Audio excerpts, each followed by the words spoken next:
And to take this story further, we are being joined by Jeffrey Cabaservice from Virginia. He is the Vice President of Political Studies, Niskanen Center, and the author of Rule and Ruin. Mr. Jeffrey, thank you so much for joining us here on WION. Good to see you. Good to see you as well. Let me start by asking you this. How much of what happens in Gaza and Israel actually affects an average American voter? It probably is true that the average American voter is not paying close attention to the situation in Gaza and Israel. However, the situation certainly does affect American politics because it's so divisive on the Democratic side. Kamala Harris has the virtue of being indirectly tied to Joe Biden's record of support for Israel.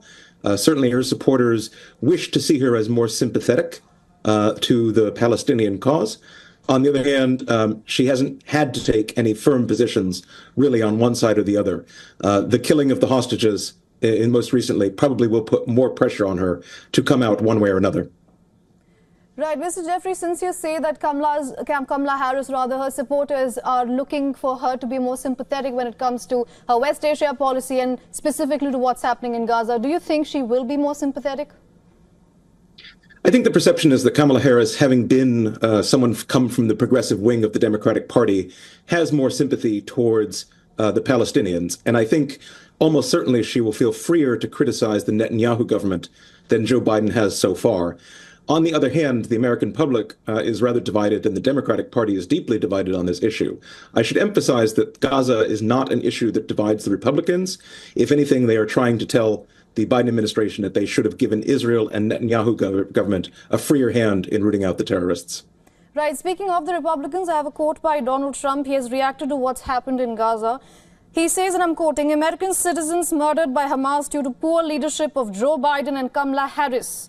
This terror would have never happened if I were president." Typical Trump speaking, but it's just 2 months before elections. It's a good time to ask, what is Donald Trump's strategy towards West Asia?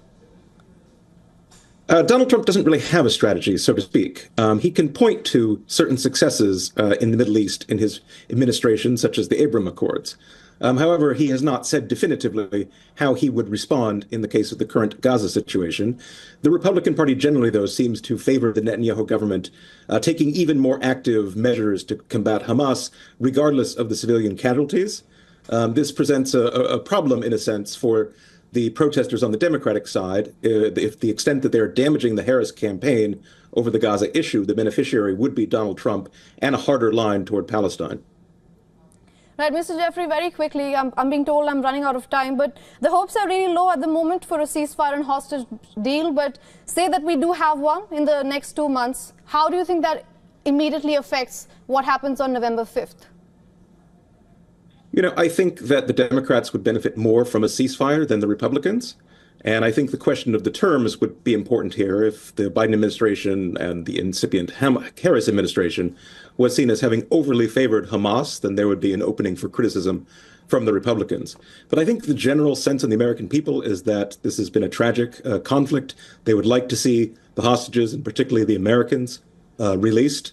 And it would probably, if there was a ceasefire, be a more optimistic moment for the American public, which in the end could favor the Democrats.